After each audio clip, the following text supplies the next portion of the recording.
fans, welcome to Liberty Blue, the best Rangers podcast in town. I'm Andrew Chelney alongside Nick Zararis. We scream about the Rangers so that you don't have to. This is episode 66, live on Twitter, Twitch, and YouTube, and we're available wherever you get your podcast as well. Nick, we are just inching ever so close to the off season, to the regular season. Hockey's almost back, not to the off season. That would have been if the off season just started now, we'd be in a long haul to get some content out, but now we're closer than we've ever been. This summer before.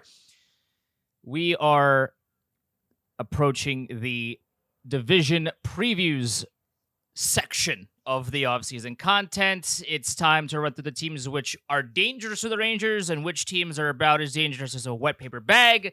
Nick, which division are we starting with today? If you're watching on YouTube, you'll see we're starting with the Pacific Division. We got the logos of the teams down there on the bottom, the little Pacific Division logo above my head there. So really simply, this is probably the worst division in the league just because you have two dumpster fire teams, which most of the other teams in the division should take 5 of the 6 head-to-head matchups. Anaheim and San Jose are 2 of the 3 teams with the best odds to finish with the worst record in the league. I was looking earlier on one of the sports books, and they actually had a line on that, which team's going to have the worst record in the league.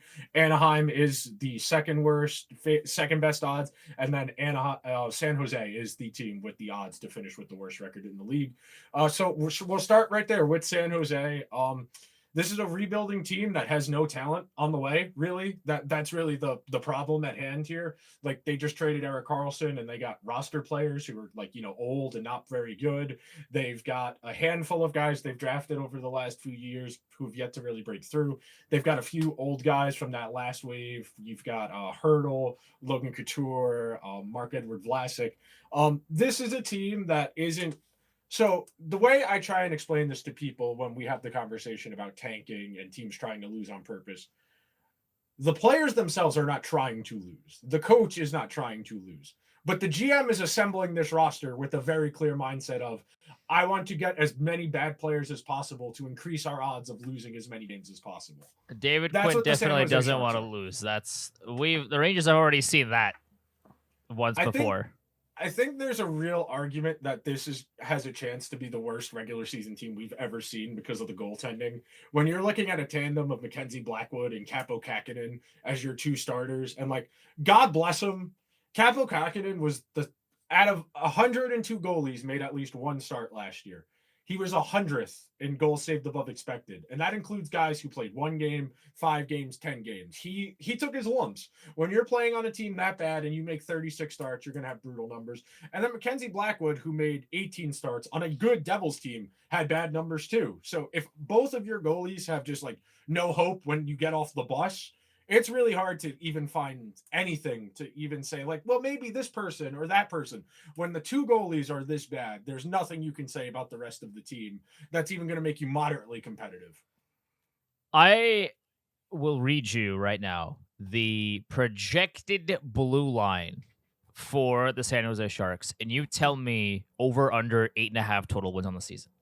Jan Rutta, baby. They have Jan Rutta and Mario Ferraro as the projected first line D pairing. Yeah. Okay. Matt Benning and Marc-Edouard Vlasic on half a leg as the second D pairing. Radim Šimić and Jacob McDonald rounds out your blue line. Over under 8.5 wins. They'll win 50. I think realistically, the fewest games you can win in an entire season in today's NHL is 24, 25, just because hockey's stupid. They'll get to 50-ish points. Their over-under is 65.5. I think they definitely go under that. Definitely go under. Yeah. I don't see, unless they get a lot of overtime losses, which with this goaltending and this defense, I can't see them being tied in a lot of games. That's really the only path. Where if they win 24, 25 games and then they have 10 OT losses, then maybe you could get close to that. But 65.5 is a big number for a team that's genuinely horrendous. It's interesting to see what San Jose will do with Tomas Hertl and Logan Couture at the deadline. Yeah. Because they still got a few years left. With those guys, I understand that they're loyal to San Jose and they want to stay there and all that. At a certain point, especially when you're Logan Couture, that's been there for a long time, this team is not winning a Stanley Cup anytime soon. Like No, you, they missed their window. like you gotta get out of there. When you're a talented player on an abysmal trash can of a team, like you gotta get out of there and for the hopes for the chances of winning a Stanley Cup. Like they gotta get rid of Hurdle and they gotta get rid of Couture to at least recoup some assets. The problem with that is that they have the American Pete Chiarelli at the helm of the general manager position, who just traded away the Norris winning trophy winner for a first round pick, and that's it. And not a good first round pick at that either. So when you have a general manager that doesn't know how to handle high quality assets, that makes rebuilding even harder than it already is. Because rebuilding is hard because like even though you still have high draft picks and all that, it's still on you to draft the right people. But And on top of too. and develop them as well. It's not an easy process. So that's hard, but also you don't get good assets for the good assets that you have. It's very interesting to see what's going on in San Jose because like they just don't really know what they're doing. They have Mike Hoffman, who I guess is gonna play for them. I don't know. Like they signed Duclair, they have Zadina, they have these guys who like they could be something, they could not be, but just like what is happening in San Jose? Their blue line doesn't exist. Their goaltending doesn't exist. They have two players on that team that could be traded for something at the deadline. Maybe Duclair, if he plays well, could also be shipped off for maybe a mid-round pick, or maybe if he has a good season, maybe they get something for him that would help San Jose long term. But San Jose right now is a dumpster fire, and it's not getting better anytime soon. Well, I don't know if you know this, but Mike Greer, the Sharks GM, his brother is the GM of the Dolphins, of the NFL franchise. And he got all the talent as a GM because he turned one first round pick into Tyreek Hill, Jalen Waddle, and Bradley Chubb. So that all of the talent went to his brother as far as being an executive. I don't know about playing careers because I don't think Mike Greer was in the league that long, and I don't think Chris Greer played NFL football. But at least as far as GMship goes, his brother's definitely got him beat. Moving right along, we're going to another team that's got absolutely no hope. The biggest thing the Anaheim Ducks have going for them is that Trevor Zegras might be dating a TikTok star. That is the highest thing. That will be the peak of the Anaheim Duck season is Trevor Zegras' cameo on the D'Amelio family's reality show on Hulu. That will be the peak of the Duck season this year.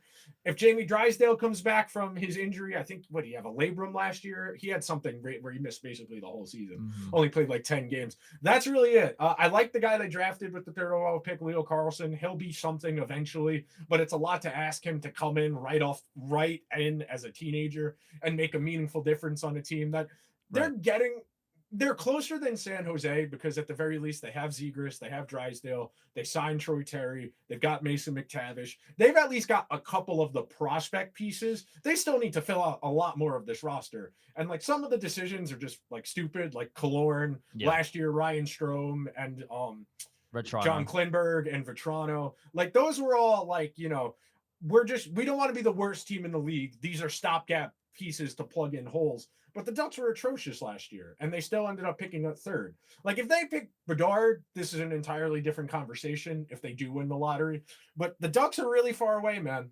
They've got 4 or 5 good guys who are under the age of 24, and then a whole bunch of filler guys. Killorn's a decent hockey player, but on this team, he's going to play, first line left wing? In the year 2023, Alex Killorn's not a first-line player anymore.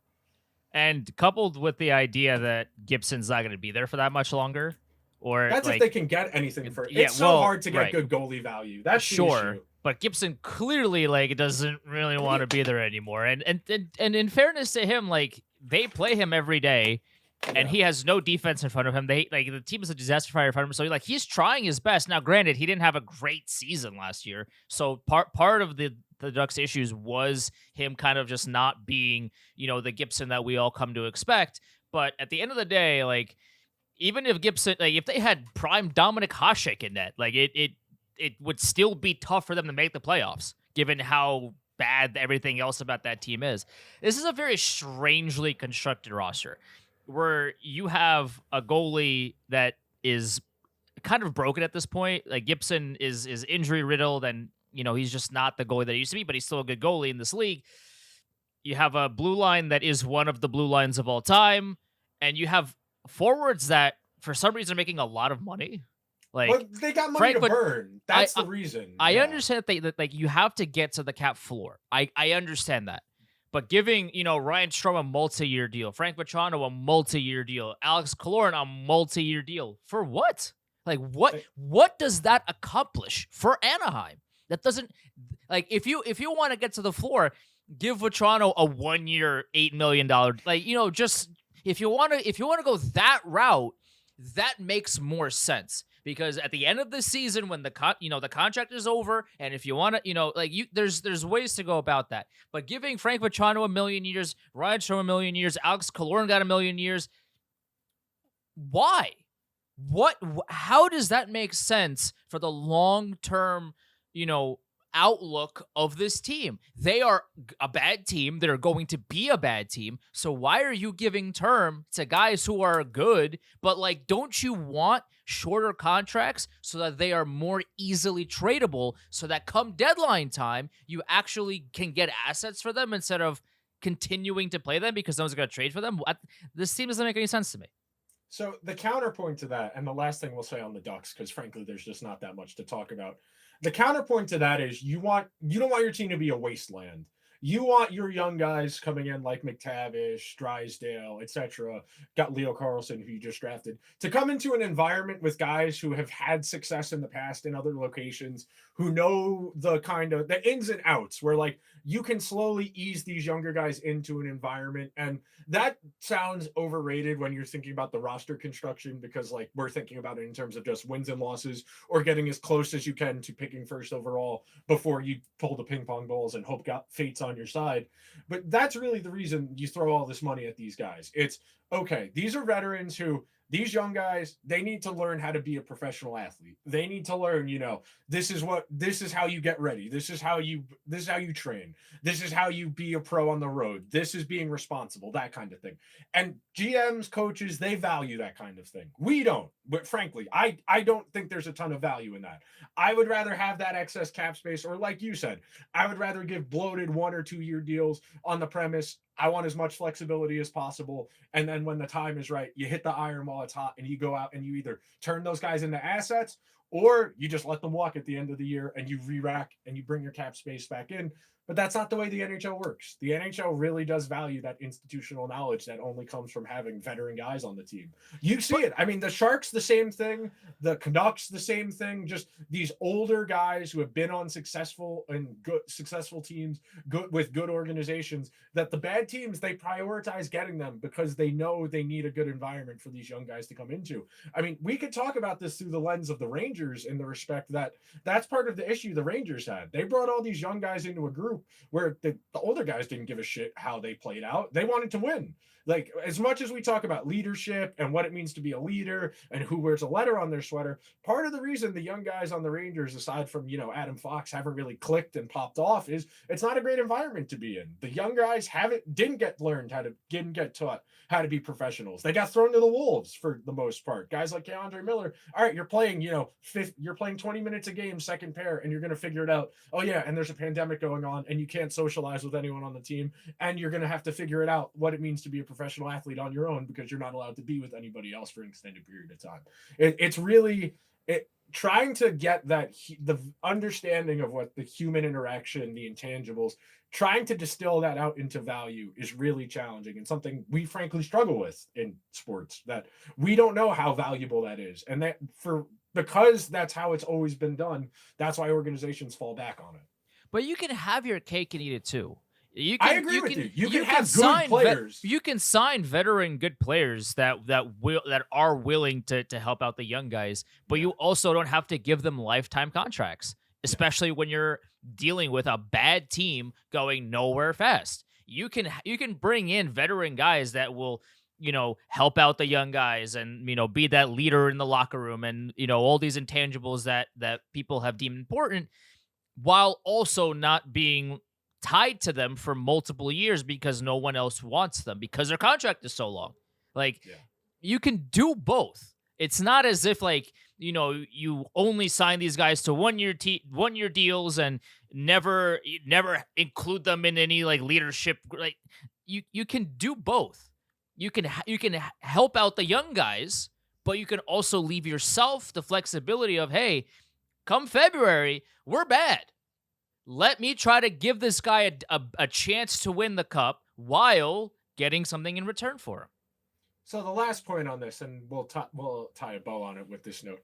A lot of guys, they get to free agency. That's their one chance at long-term security. There are a lot of guys who know, I'm going to a bad team, but I'm going to get paid, and I'm going to get paid over an extended period of time, and they're willing to make that trade-off. You think about guys like Killorn, who who won 2 Stanley Cups, went to 4 during his time in Tampa. At that point, he's accomplished everything he wants to as a pro. It's about the money at that point.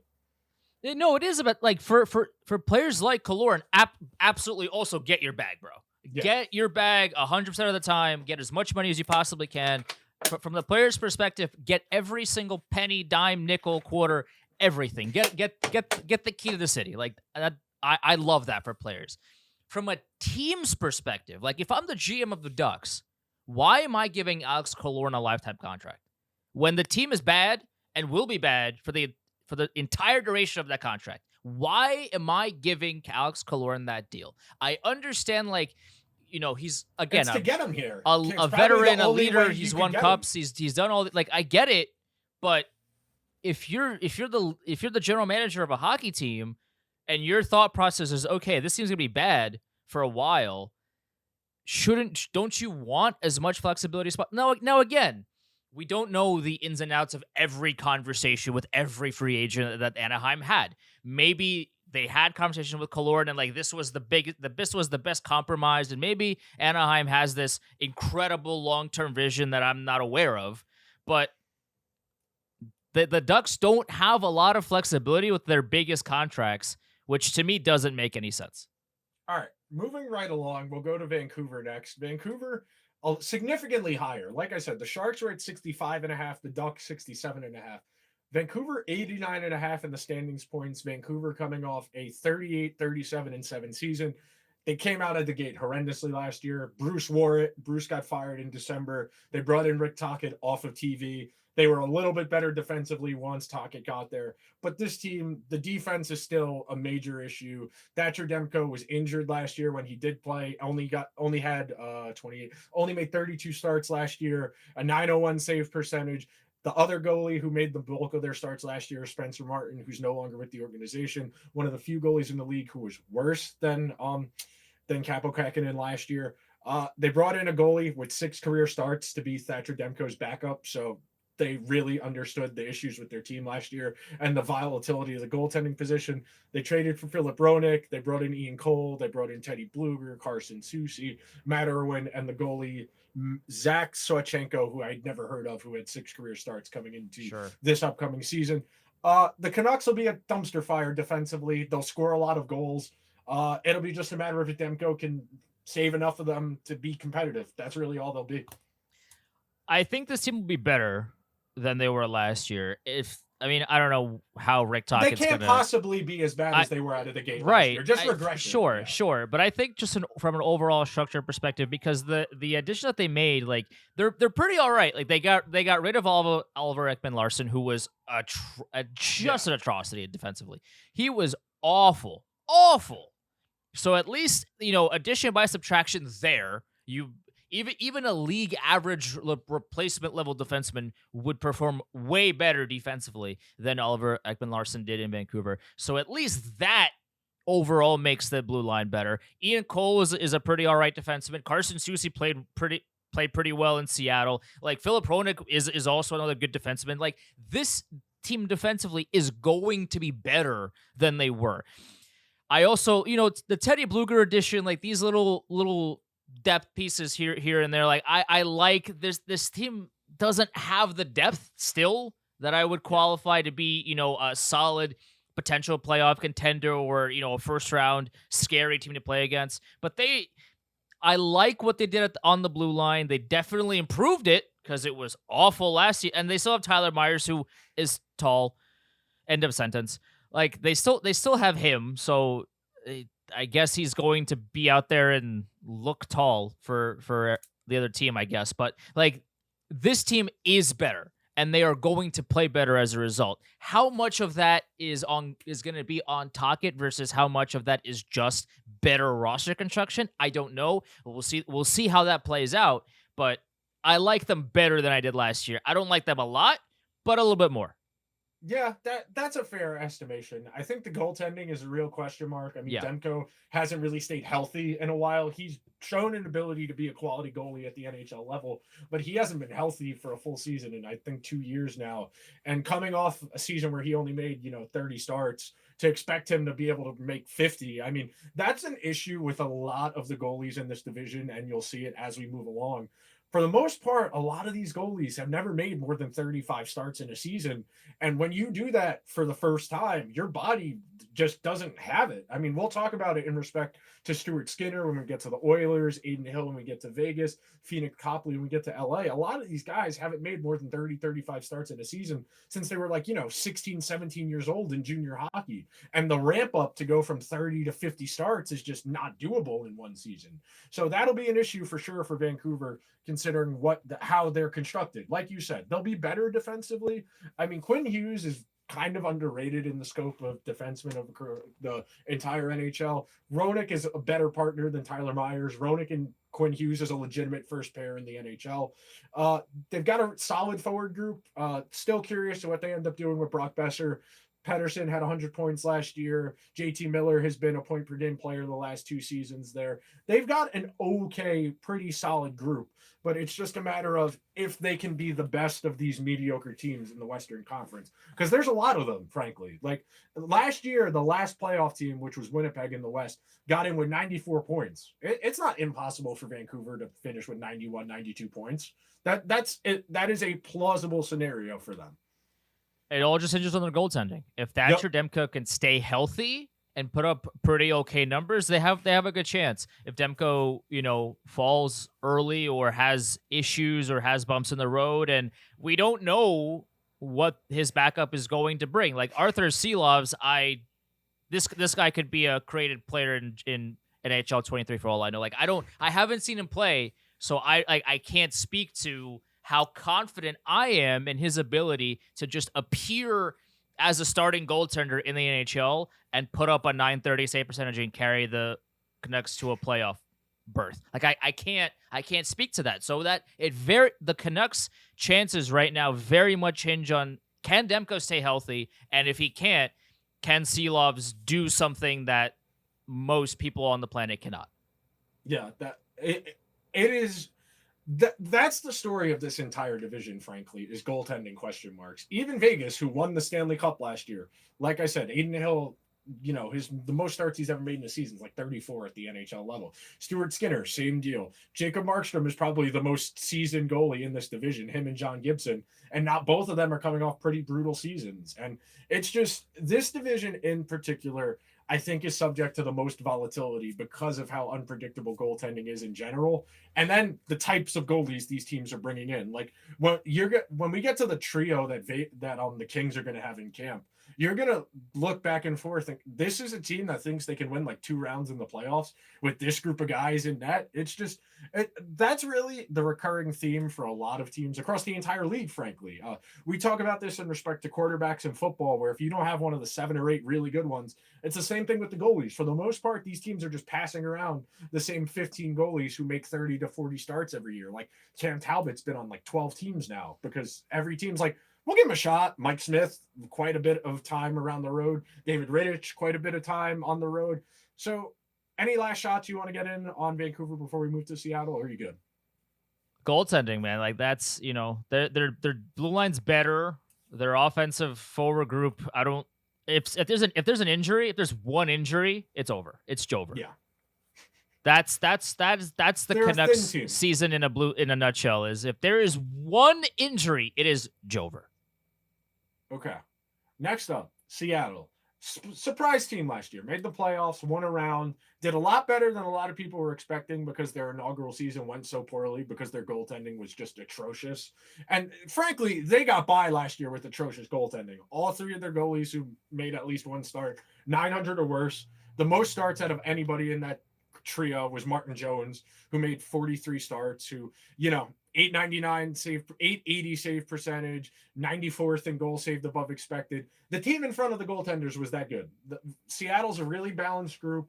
They don't have any stars. They don't have any elite players. They just have 4 really solid lines, 3 solid D pairs. Matty Beniers might be. We got to see. Might be. I don't know about dynamic enough to be a superstar, but point accumulator, sure. He's definitely probably going to end up. I mean, Jared McCann had a great season for them last year. Vince Dunn, who got paid this summer, had a really good season for them last year. They're a volume offense similar to what we've seen from Carolina and what we've seen from the Flames over the last couple of years, where they like getting pucks on net from every single angle, crashing the net, looking for rebounds and redirections and the kind of ugly goals that generally translate well to playoff success. But the reason they came up short in that playoff series to Dallas, and they got to 7 games against Dallas. Dallas is a good team. Just they didn't have the high-end talent that Dallas does when you think about Dallas with Hintz and Jason Robertson, Miro Heiskanen, Jake Ottinger, who wasn't even good for them in the playoffs, but better than who was across from him in the Seattle net. They're an interesting team. I'm curious to see if they can get by with questionable goaltending again because they're going into the season with Grubauer and Joey Decord as the 2 goalies on the roster at the moment. So they're interesting based on the idea that they're going for the summation where like every single guy is going to play an important role versus a couple high-end guys and then more depth throughout the lineup. I really like how just deep this team is. Yeah. Their goaltending issues are bad, and maybe they should address them. Seattle, hello, hi. Maybe you should, there's that issue that you should probably deal with.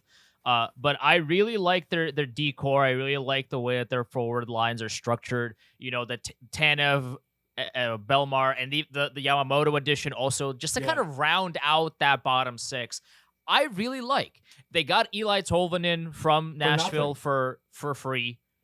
He was a waiver claim. Nashville should do it. What should do it? Because that's why that's lame duck decision makers too. Like Poyle and the coach both got fired at the end of last season. Yeah. And they just let a guy who scored 15 goals go for nothing. That whole thing didn't make any sense. But Seattle got him, and he's been great for them ever since. Like, this is a team that, they don't have a superstar, super mega star.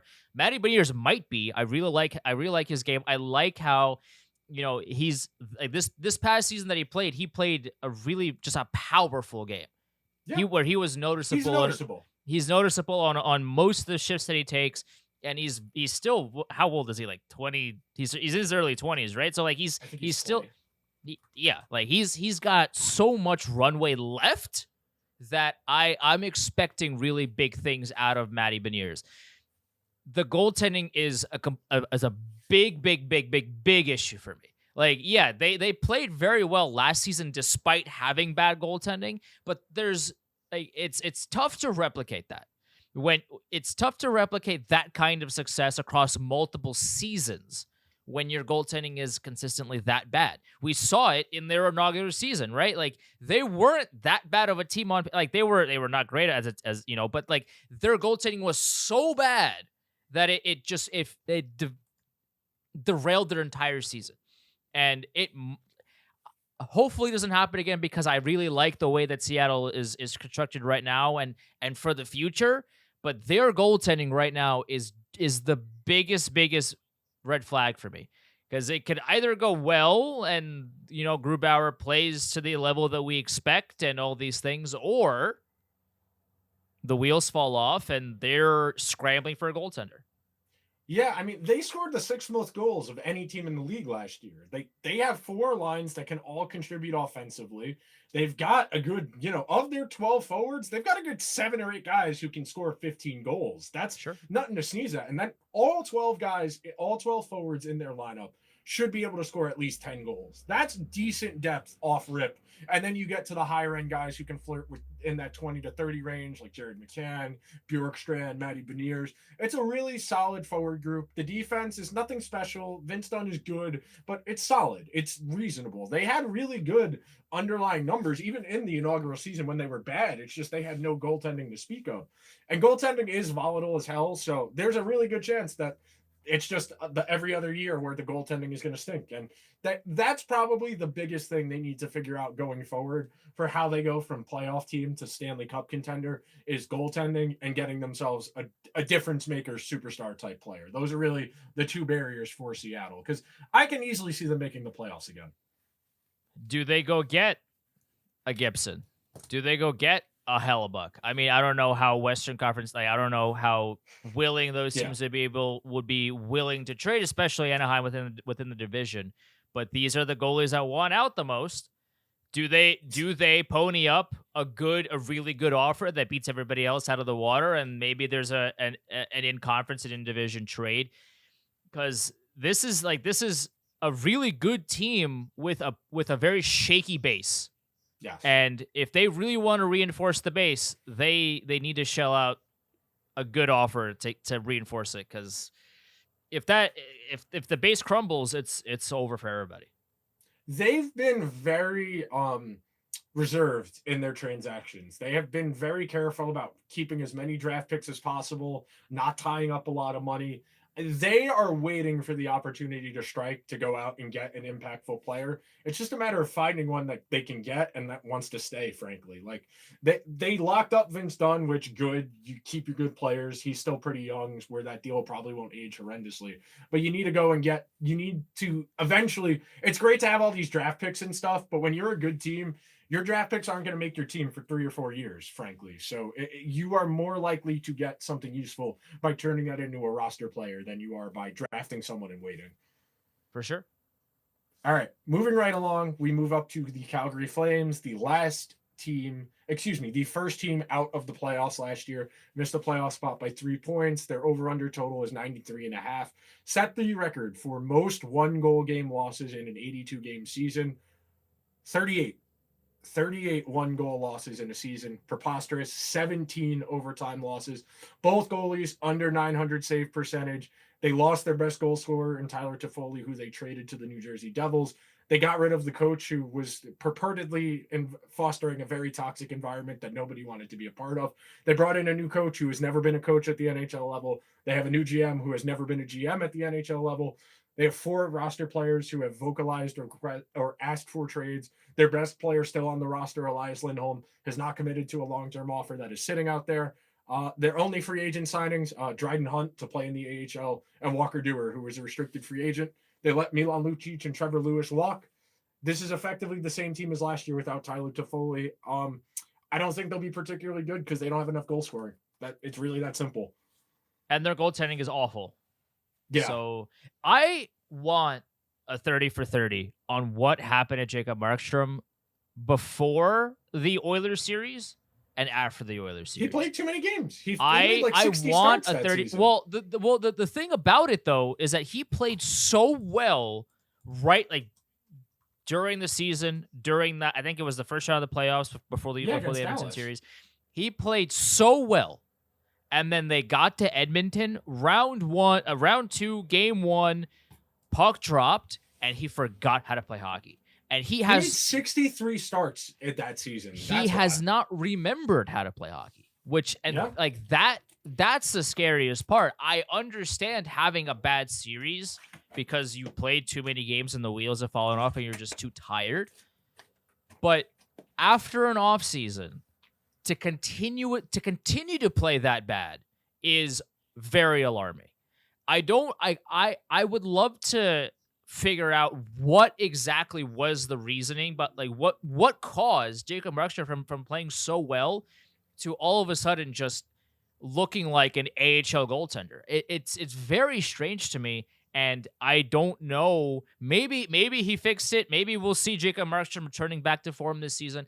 I kind of don't believe it. I at this point with him, I'll believe it when I see it with Jacob Markstrom, and I don't believe it until I won't believe that he's somebody that can return to form unless I see consistent good performances out of him. And yeah, this is a team that's not going to make the playoffs. There's no way. When you have a team that lost their best player, didn't recuperate, really anything great in return, and also the most of the other top players on the team won out. Jonathan Huberdeau even like he wasn't really all that good last season in Nah, he Calgary. stunk last year. Like He stunk. he was bad. Everybody that's a big name in Calgary either wants to leave or is not particularly happy. That is not usually a recipe for success for a The franchise. Those Western Canada teams in particular, frankly, any Canadian team other than the Leafs really has an issue with getting guys to want to stay in those places, especially the American-born guys. Noah Hannafin wants to come back to the States. That Johnny Gaudreau wanted to come back to the States. Kachuk, same deal. It is really hard for those teams to incentivize those guys to stay. I mean, the Flames 2 years ago were one of the best teams in the entire league. And Johnny Gaudreau and Matthew Kachuk were both like, nah, I don't want to be here anymore because of, the coach, the city, etc. And those are just, you can't change that. You can't change the city your team plays in. You have got to find ways to incentivize to want these guys to stay. I mean, you talk about Hannafin, Elias Lindholm, Michael Backlund. Those are three solid NHL players who are all, you could get decent returns for. And we've talked about this a lot during the course of the summer, where if Calgary really wants to turn these guys into assets, they can get right back into decent position like a year or two from now. But it's, they got to have the willingness to make that move. That's a bold move to trade off your best play, your expiring guys when you have money tied up. Like, let's not forget, they gave Uyghur that long-term extension, Huberdeau, Kadri, Rasmus Anderson, they have under contract for an extended period of time. Like, it's a really tough sell to an owner and to a fan base. Like, hey, we're going to trade Elias Lindholm, Noah Hannafin, Michael Backlund, the other Tanev brother, and we're going to turn this all into draft picks and prospects. And 2 years from now, we might be good.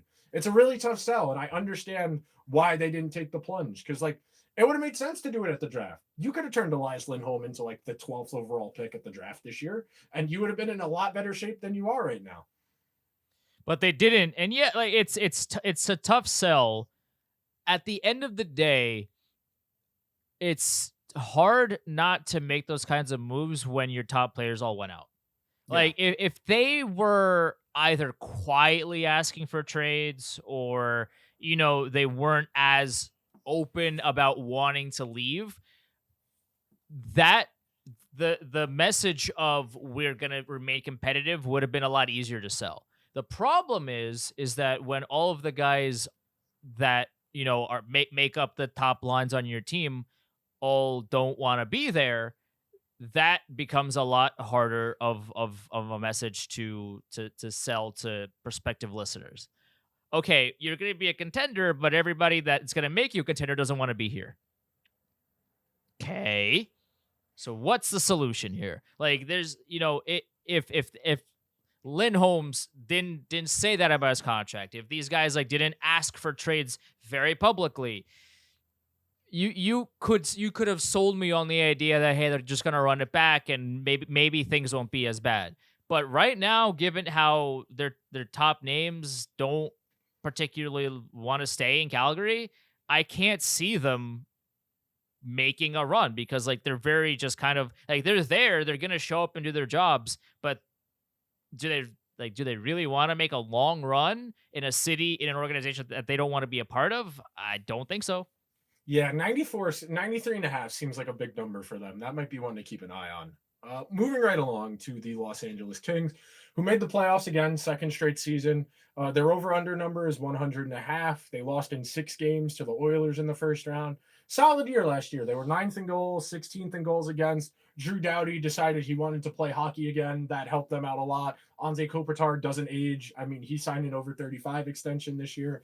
Their younger guys have started to come along. They made the big move of the offseason, trading for Pierre-Luc Dubois. They traded Gabe Vilardi and Alex Iafallo. They had to salary dump Sean Druzy to accommodate getting Dubois, which, you would like a little bit more than a second-round pick for a solid second-pair defenseman. But their goaltending situation is just as questionable as the rest of the teams in this division. Phoenix Copley, who made the most starts out of anyone, 33 last year. 264 goals against, 903 saves, 30th in goals saved above expected. Hasn't made more than 37 starts since 2010-11 as a 16-year-old. So if he's going to be their full-time starter, they are going to run into workload issues down the stretch. And the two backups they have on the roster are Cam Talbot and David Rittich. And they extended Gavrikov, who they traded for at the deadline this past season. They should make the playoffs, but again, I don't think they can get past the first round. It's the same thing with Seattle. They're a pretty well built team, but what is happening in net? What is their solution? Like, do they really think Phoenix Copley is the solution? Do they really think Cam Talbot's the solution? They are going to be one of the teams of all time in terms of getting the puck out of their net. Like, yeah, you can have the best offense of all time, and that can kind of mend or fix or hide a lot of the issues on the back end.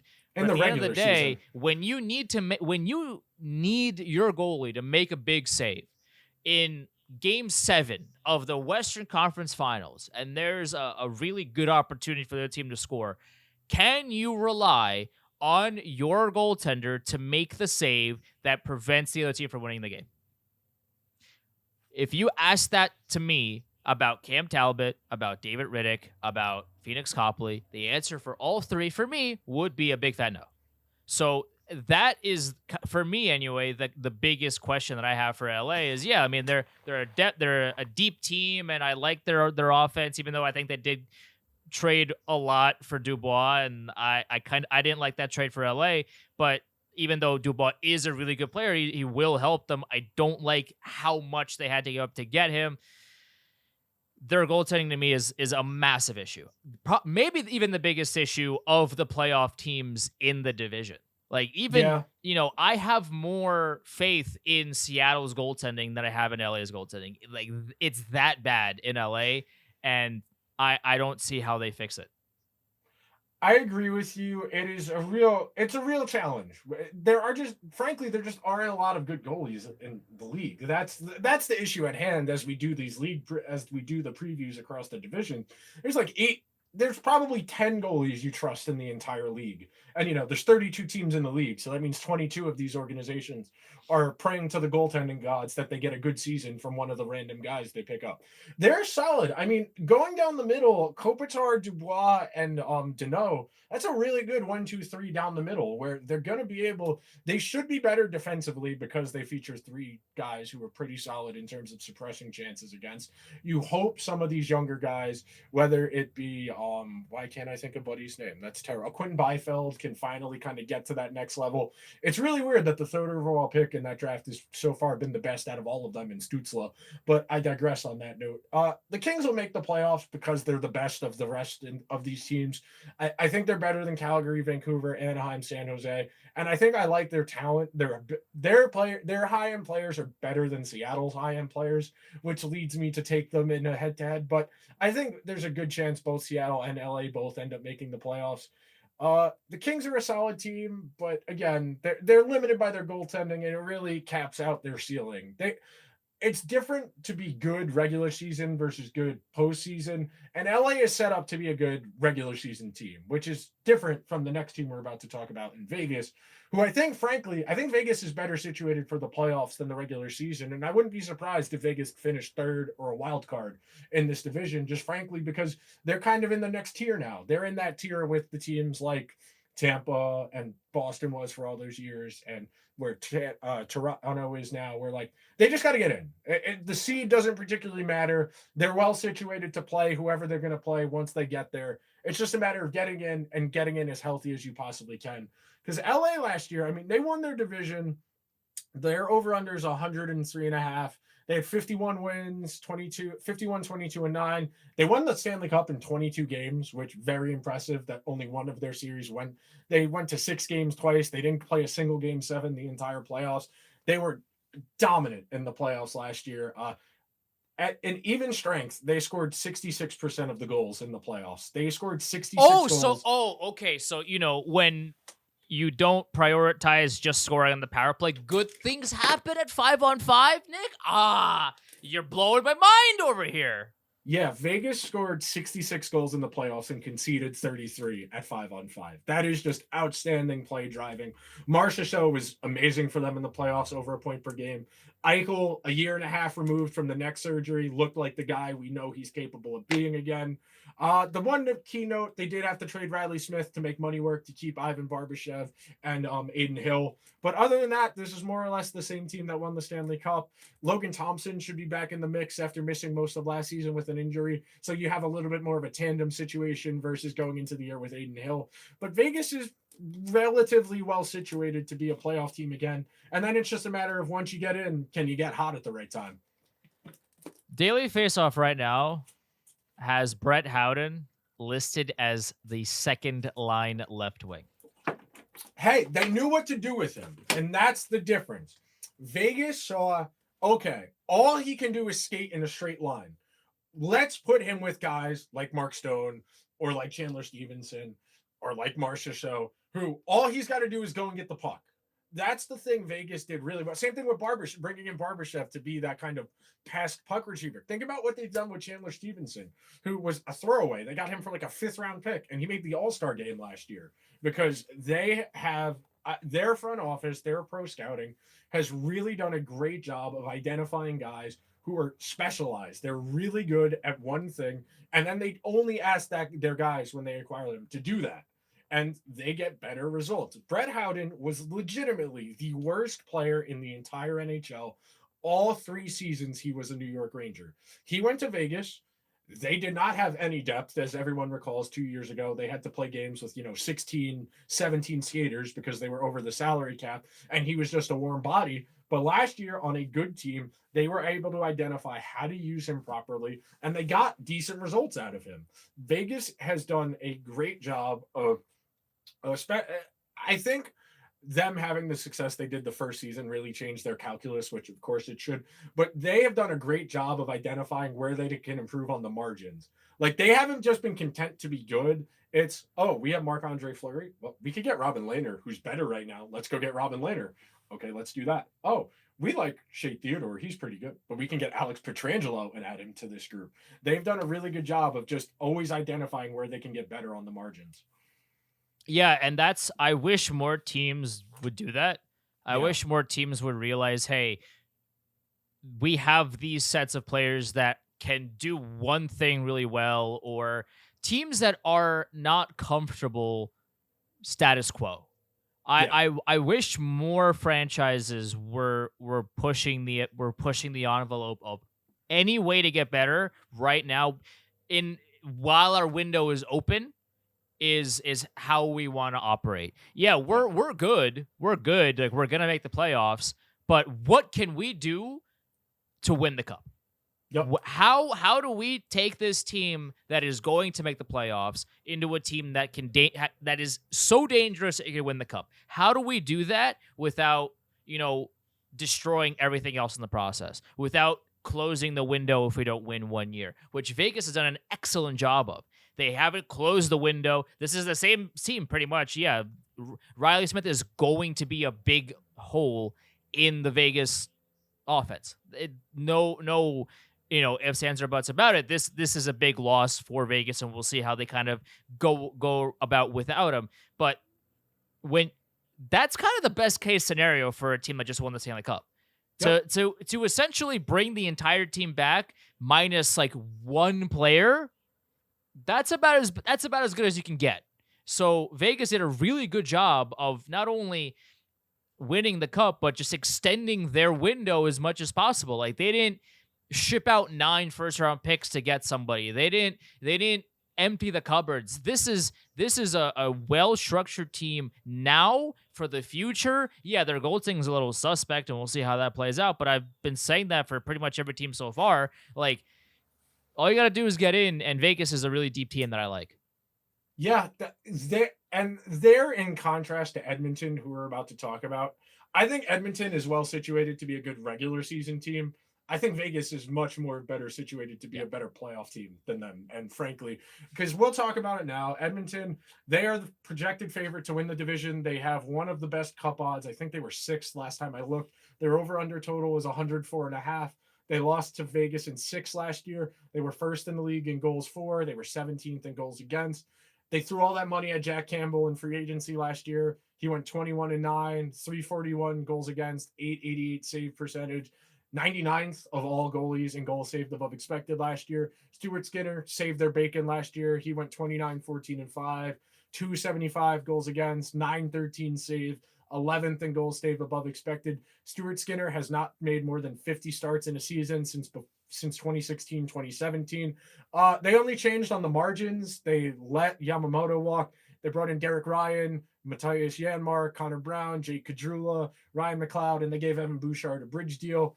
They'll be a solid regular season team. They've got 2 of the 5, 6 best players in the entire world. That makes up for a lot of issues. They've done a better job the last year or so of rounding out their bottom 6 a little bit better, so it's not as much of a disparity in the terms of what you can expect from top 6 versus bottom 6.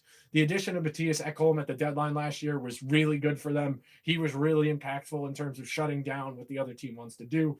Again, the issue we're going to have with Edmonton, and it was the issue for them in the playoffs last year. I mean, that series against LA was a little bit of a roller coaster. It was only 6 games, but Vegas, LA really gave them a hard time because the goaltending was so undependable. I mean, there were points in the playoffs last year where more than one talking head was arguing that they should be starting Jack Campbell because Jack Campbell was pretty good in relief twice in that series against LA.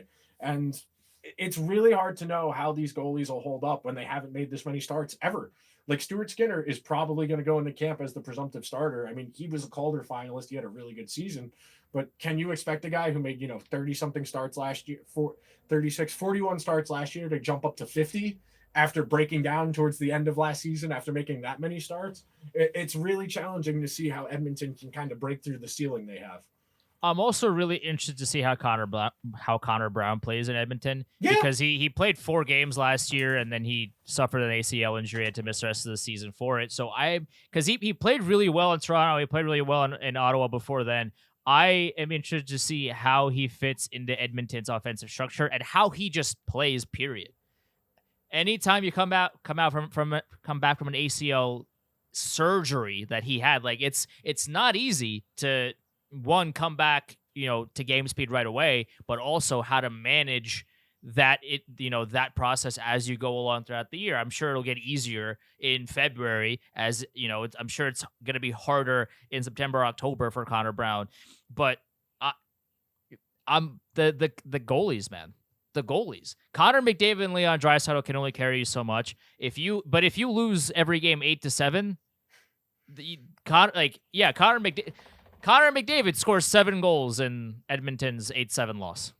Like that is my biggest concern with them.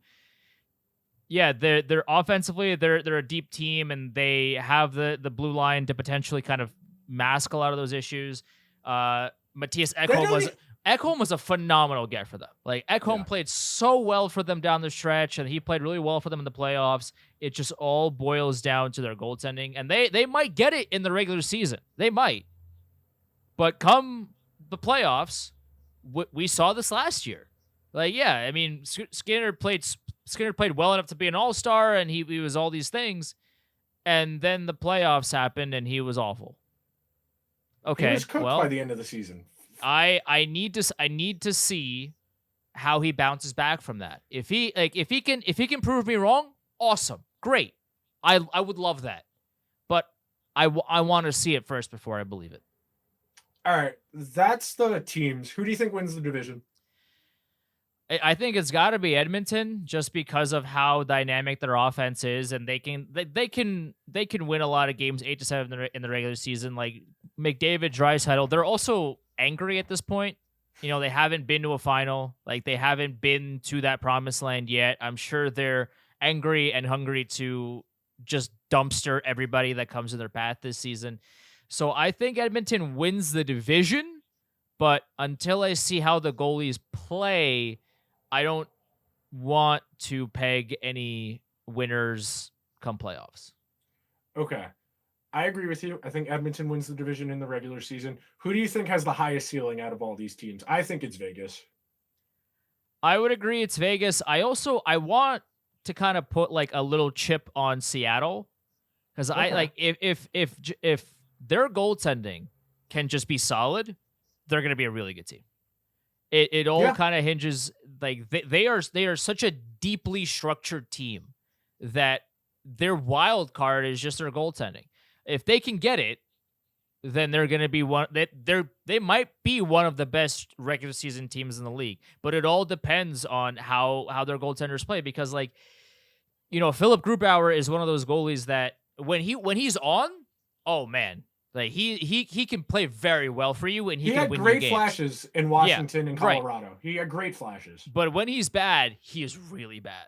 So if Grubauer has another good season, and with Seattle's structure, roster wise, they can do a lot of damage in the regular season as well. How many teams make the playoffs from this division?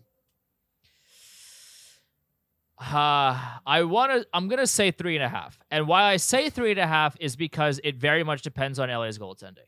I have no faith in Calgary. I don't really have faith in Vancouver right now. Their goaltending is just too. I don't know how Demko will play next season. To me, kind of dictates the entirety of their season. If he goes down, it's Jover, like we talked about. Obviously, Anaheim and San Jose aren't going to make it. LA is going to make the playoffs if their goaltenders do anything. If they're average. If they are okay at their job, they will make the playoffs relatively comfortably. If not, they will scramble to find someone that can. Yeah, like they did last year, where they traded for Korpisalo at the deadline because they were desperate to try and figure out that goaltending. Exactly. Because Copley had gotten hurt. Yeah. Like, last question for you. This is a team that, they're good.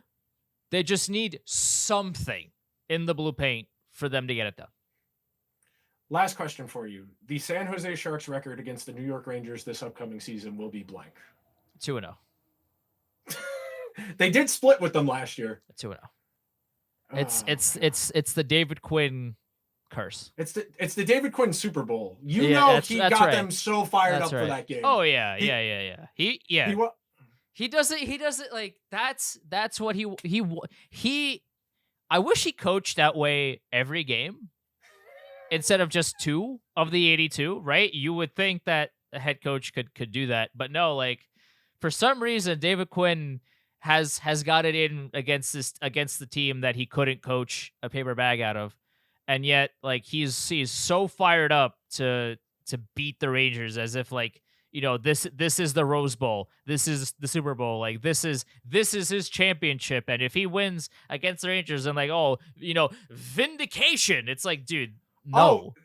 I remember reading that column. In October of last year when the Sharks came into the Garden and beat the Rangers 3-2. I remember reading that column. Well, David Quinn's got to feel pretty good about himself. The team sucks. That was the biggest game of his year. I think the biggest question I have about the Sharks is how long they let Greer and Quinn be at the helm of that mess, because there is no direction of any kind. No, zero. Again, when you trade a defenseman with 100 points who just won the Norris for a mid-round first-round pick and like Mike Hoffman and Mikael Granlund. Okay, all right. I'm over the episode. You can end it now, Nick. All right. That'll do it for this week's episode of the Liberty Blue podcast. This was the Pacific Division preview. We'll be back next week. We'll hit the Central, make our way. We'll round out with the Metro. We'll do a Ranger-specific one right before the season starts. We're available on all the major podcasting platforms, YouTube as well. Come hang out on YouTube. You get the added bonus of the visuals we can do during the season when there's actual hockey to talk about. We'll see you guys next week. It's Labor Day weekend upcoming. That's rough. It's over. Summer's over. Yeah. Back to school season has already started for a lot of people in a lot of different places. Like I know New York is very late about that kind of thing, but yeah, school's starting up soon, and that means hockey's coming. Hockey's coming. We'll see you guys real soon. Later.